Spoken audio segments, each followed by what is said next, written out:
والسلام على سيد المرسلين. أما بعد فأعوذ بالله من الشيطان الرجيم. بسم الله الرحمن الرحيم.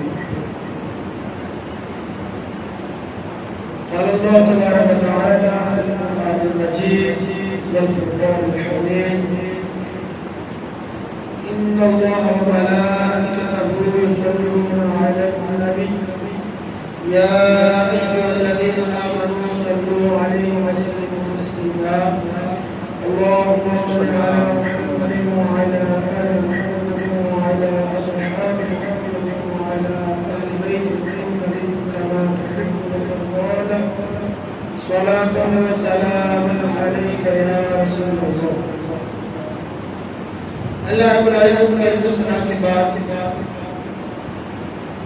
لاکھوں کروڑ درود ہوں میرے مصطفیٰ صلی اللہ علیہ وآلہ وسلم کی مبارک ذات پر، اور ان کے صدقہ سے، ان کے وسیلے سے رب العزت کی بارگاہ سے دین کے طلباء، دین کے علماء، دین کے اساتذہ کے لیے رحمت و کرم کا سوال ہے۔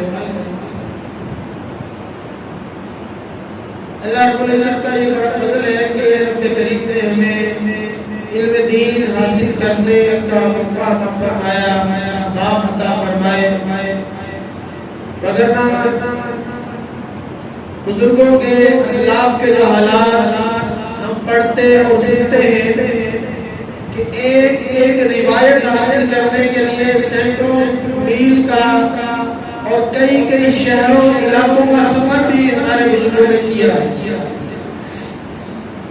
اگر صرف ایک محدث جیسے امام بخاری ہے، امام مسلم ہے، امام ترمذی ہے، ابو داؤد ہے، نسائی ہے، ابن ماجہ ہے، ابن شیبہ ہے، یہ اتنے محدثین موجود ہیں، کسی ایک محدث کے حدیثیں جمع کرنے میں جو انہوں نے سفر کیے، ان اسفار کا اگر حساب لگایا جائے اور جس شہر میں وہ سفر کر کے گئے ان شہروں کا جو درمیانی راستہ ہے، جو مسافت ہے، اس کا اگر حساب لگائیں تو شاید ہم ایک ہستی کا بھی شکریہ ادا نہ کر سکے، ان کے احسان کو ہم نہ اتار سکے، بلکہ اتار ہی نہیں سکتے کہ انہوں نے کیسے محنت کر کے سفر کر کے حضور اکرم صلی اللہ علیہ وسلم کے مبارک فرامین کا حدیث مبارکہ کا ذخیرہ ہمارے لیے جمع کیا۔ ہم تو الحمدللہ خوش نصیب ہیں اور ہم پر بڑا کرم ہوا کہ ہمیں اس طرح کے ادارے ملے، چھاؤں میں بیٹھے ہوئے ہیں، پنکھے چل رہے ہیں اور ستھرا ماحول ہے، رہنے کا انتظام ہے، کھانے پینے کا انتظام ہے، گھر سے اجازت ہے اور کئی طرح کی عیش میں، بالکل عیش میں ہم رہ رہے ہیں اور اس حالت میں ہم علم دین حاصل کر رہے ہیں، تو یہ ہمارے اوپر رب تعالیٰ کی بڑی کرم نوازی ہے۔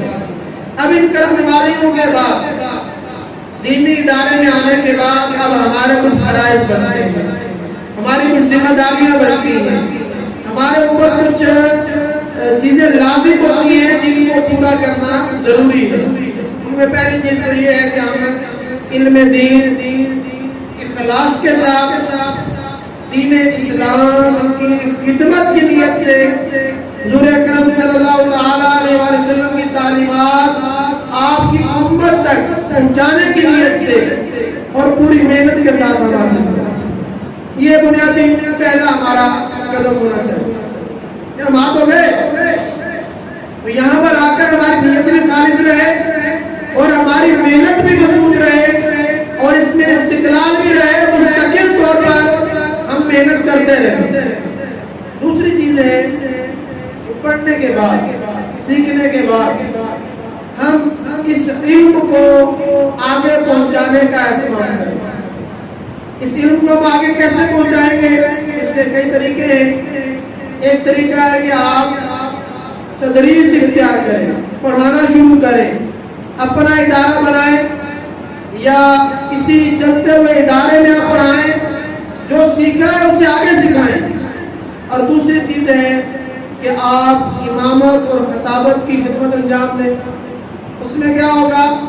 ابھی اب مگر اپنے دیہاتوں پر، اپنے گاؤں پر، اپنے شہروں پر توجہ کریں، غور کریں ذرا، کتنی مسجدیں ایسی ہیں جن کے اندر جاہل خطیب ہے، جاہل امام ہے، وہ دادا امام تھا، پھر آگے اس کا بیٹا، پھر آگے اس کا بیٹا، اور یہ وراثت چلتی ہوئی آ رہی امامتوں کے اندر، اور حالت جو 50 سال پہلے جہالت کی تھی وہی حالت آج ہے، بلکہ شاید اس سے بڑھ کر۔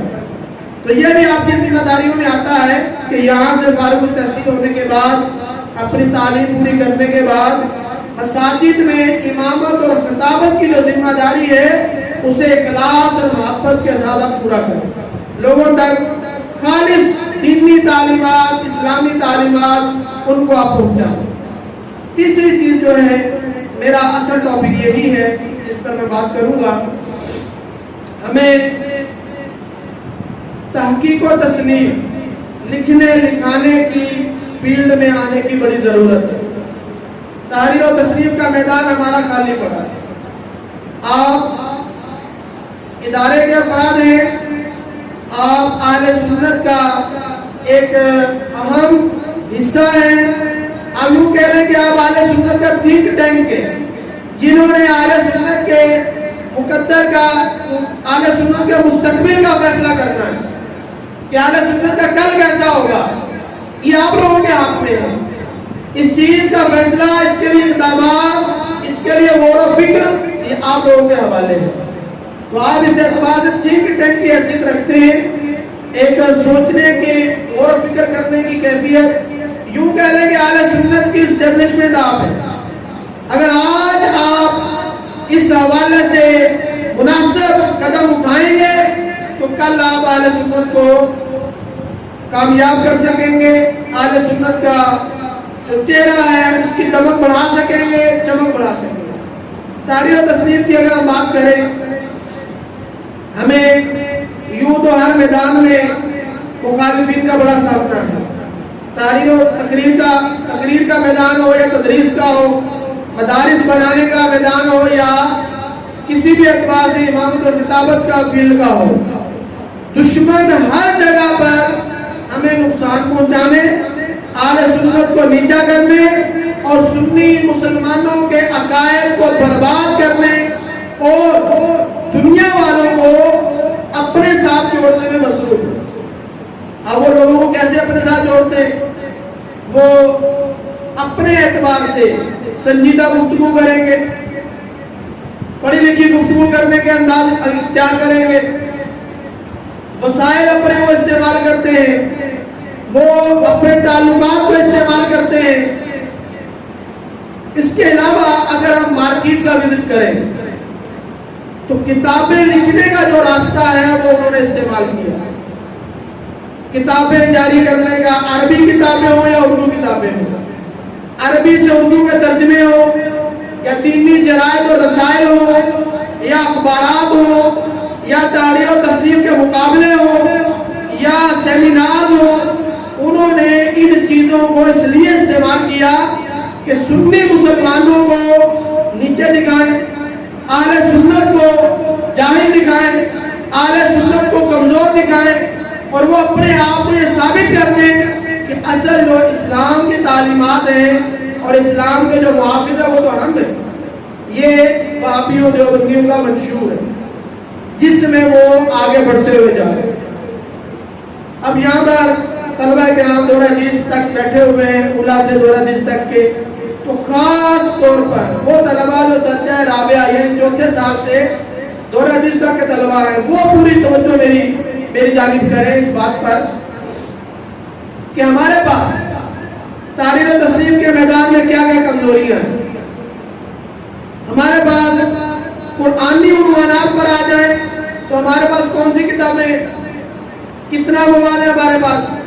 حدیث کی فیلڈ میں آ جائیں تو کتنا کام ہے حدیث کی فیلڈ میں ہمارا، فقہ کی فیلڈ میں آ جائیں، اب سیرت کی فیلڈ میں آ جائیں، تذکرہ اکابر کی فیلڈ میں آ جائیں، تاریخ کے موضوع پر آ جائیں، ہر فیلڈ کے اندر دیوبندیوں وہابیوں نے اتنا لکھا ہے، اتنا لکھا ہے، اتنا چھپا ہے کہ ہمارے لیے انتہا درجے کی شرمناک بات ہے۔ اور ہمارے ہاں پرابلم یہ ہے کہ ہم لوگ تحقیق و تصنیف کی طرف توجہ نہیں دیتے. تحقیق و تصنیف تو چلے ایک دوسرا سٹیپ ہے، اس سے پہلے مطالعہ آتا ہے. ہمارا مطالعہ اتنا کمزور ہے کہ ہم چوتھے سال میں 5ویں سال میں دورہ حدیث تک پہنچ جاتے ہیں.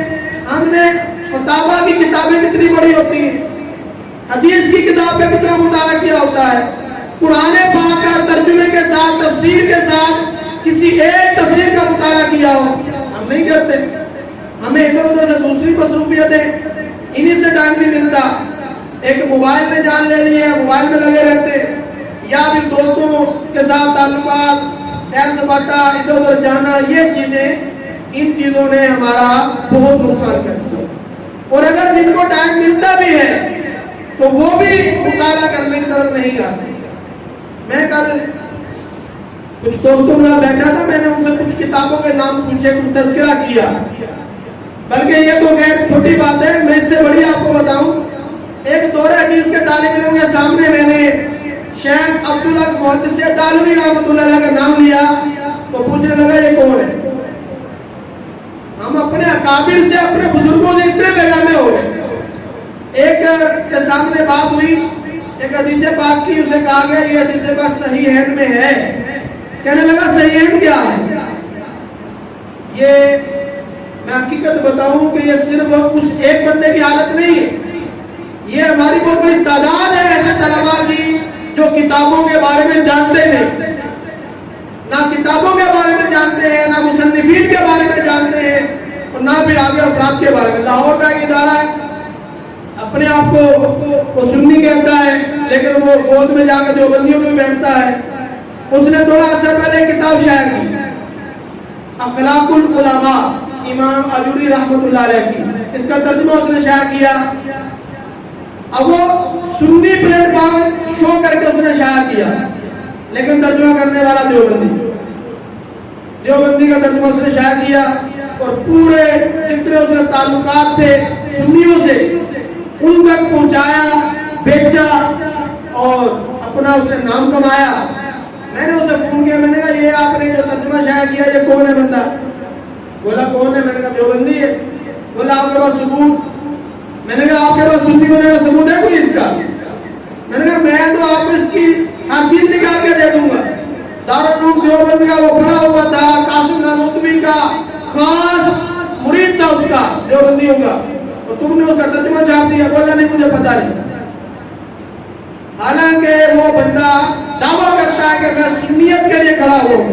حالت یہ ہے کہ دیوبندی ترجمے کرنے والے کا پتہ نہیں. پتا ہوگا مجھے جہاں تک لگتا ہے اس نے منافقت کی ہے، وہ پہلے بھی ایسے کرتا ہے. اب اس نے یہ کیوں کیا؟ اس کی ایک وجہ ہم تحریر و تصنیف میں کتنے آئے، ہم نے بزرگوں کی کتابوں کا ترجمہ کرنے کا کتنے سوچا، ہم نے سلگتے ہوئے عنوانات پر قرآنیات کے بارے میں، حدیث کے بارے میں، سیرت کے بارے میں لکھنے کا کتنا سوچا. رسول کریم صلی اللہ تعالی علیہ وآلہ وسلم کی مبارک سیرت کو آپ دیکھیں. ایک تو ہے کہ آپ صلی اللہ علیہ وسلم دنیا میں تشریف لائے، دنیا میں نور ہی نور ہو گیا، آپ کے معجزات کا اظہار ہوا، اسلام پھیلا اور آپ دنیا سے پردہ فرما گئے. آج تک امت کی نگہبانی فرما رہے ہیں. درود پاک پڑھنے کے فضائل بہت ہیں، اور پڑھنے کے فضائل ثواب بھی ملتا ہے، اس کا رزلٹ بھی ملتا ہے. یہ چیزیں تو ہیں. کیا حضور اکرم صلی اللہ علیہ وسلم کی مبارک زندگانی سے جو ایک معاشرے کا نظام ملتا ہے جو ہم نے پڑھا لکھا؟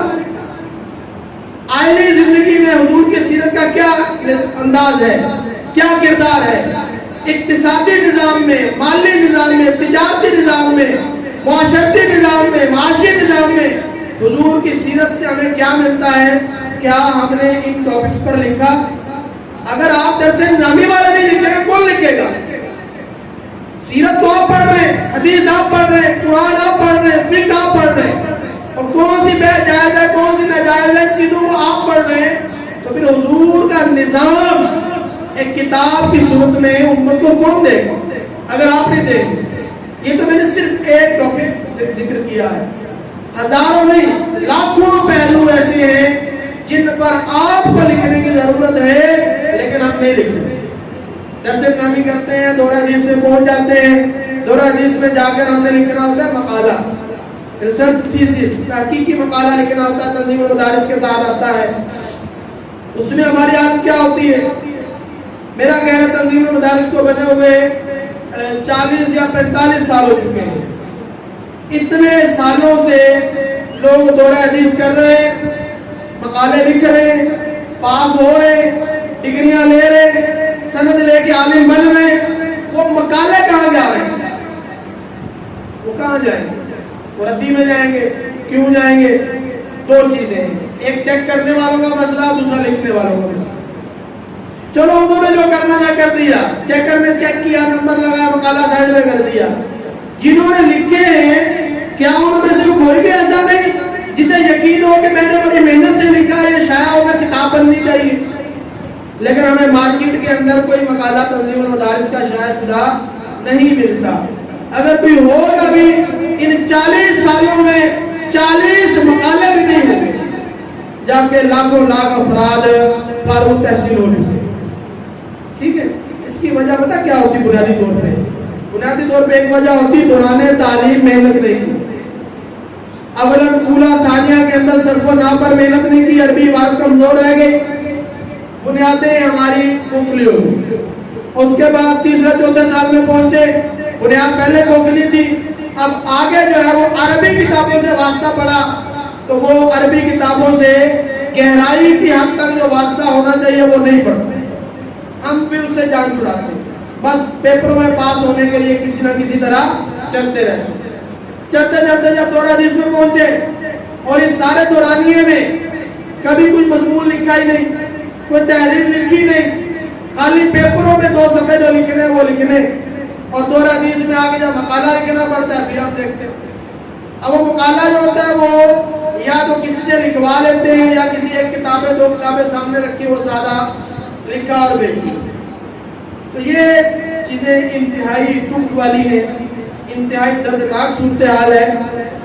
اگر ٹائم ہوتا اور موقع ہوتا میں آپ کو ایسے ایسے ٹاپک اور ایسے ایسے عنوانات بتاتا کہ جن پر اہل سنت کو لکھنے کی ضرورت ہے. آپ خالی اس چیز کو دیکھ لیں, کیا ہمارے پاس ڈکشنری لغت کی کتاب کوئی ہے جو ہم یہ کہہ سکیں یہ سنیوں کی, کوئی حدیث کی لغت ہو, کوئی قرآن کی لغت ہو, کوئی فقہی اصطلاحات کی موجب ہو سکی؟ نہیں. ہمارے بزرگوں نے, ہمارے اسلاف نے اتنا لکھا, اتنا لکھا, اتنا لکھا, لیکن ہم نے نہیں سنبھالا. فیض احمد وسیع رحمۃ اللہ علیہ 4000 کتابیں لکھی ہیں اور ان کی الماری میں رکھی ہوئی ہیں, اور شاید پتہ نہیں دیوت کا اس کو چاٹی ہے. علامہ عبدالعزیز پرہاروی رحمۃ اللہ علیہ جن کی عقائد نسبیہ کی شرح ہے نبراس عربی کے اندر, ان کی کتابیں وہ الماریوں میں رکھی ہوئی ہیں, دیوت چاٹ رہی ہے. اور بھی اس کے اسباب کیا ہیں, یا تو جن کا قبضہ ہے وہ نہیں ہاتھ لگانے دیتے, یا پھر ہاتھ لگانا وہ دیتے ہیں اور ہم لوگ اس طرف قدم نہیں اٹھاتے, ہم بزرگوں کا خزانہ سنبھالیں. تو اس سارے پروسیجر کی جو بنیاد ہے نا وہ ہے تحریر و تصنیف سے وابستہ نہ ہونا. تو آج کا جو ہمارا نشست کا مقصد ہے وہ یہی مقصد ہے کہ آپ طلبہ اکرام کو تحریر و تصنیف کے ساتھ وابستہ کیا جائے, آپ لکھنے کی جانب قدم بڑھائیں. ہم اگر یہ دعا کرتے رہے نا تو اس کے لیے 10 دن بھی کم ہو. ہم نے اب عملی اقدام کرنا ہے, اب قدم اٹھانا ہے, ہم نے لکھنے کی طرف بڑھنا ہے. اس کے کچھ طریقے ہو سکتے ہیں, میں وہ عرض کر دیتا ہوں جو آپ کے لیے مناسب ہو آپ کریں. ایک تو طریقہ یہ ہے کہ اگر ادارے کی طرف سے 6 ماہی یا 6 ماہی 3 مہینے بعد یا 6 مہینے بعد طلبہ کے اندر مضامین لکھنے کا کچھ مقابلہ رکھا جائے, 2 صفحے کا 3 صفحے کا مضمون لکھنا ہے, اس کے لیے اساتذہ کی طرف سے عنوان دیا جائے اور 1 ہفتہ کچھ اس پر تربیت کے حوالے سے تھوڑا بہت سمجھایا جائے کہ اس عنوان پہ آپ کیا لکھ سکتے ہیں, کیسے لکھ سکتے ہیں.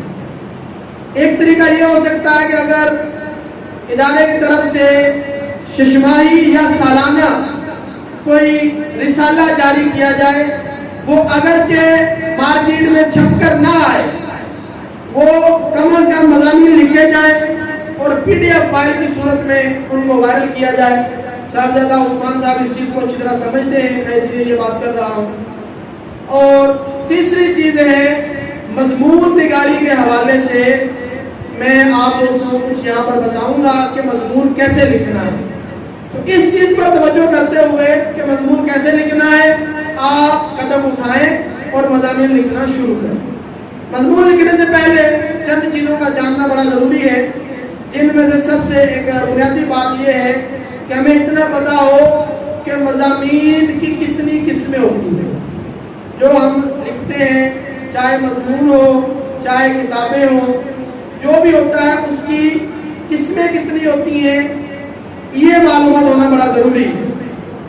وجہ یہاں پر اگر آپ نے ادارے میں آنا ہو اور آپ کو پتا ہو کہ ادارے کا راستہ یہ بچکی کی طرف سے آ رہا ہے، دوسرا راستہ یہ ایک اور طرف سے آ رہا ہے، تیسرا راستہ ایک اور طرف سے آ رہا ہے، مجھے تو اس ایریے کا پتہ نہیں، آپ کو پتا ہوگا آپ کے ادارے کو 4 یا 5 طرف سے راستے آ رہے ہیں، ٹھیک ہے، مقصد ہے آپ کا ادارے میں پہنچنا اور راستے آپ کو معلوم ہے 4 سے 5۔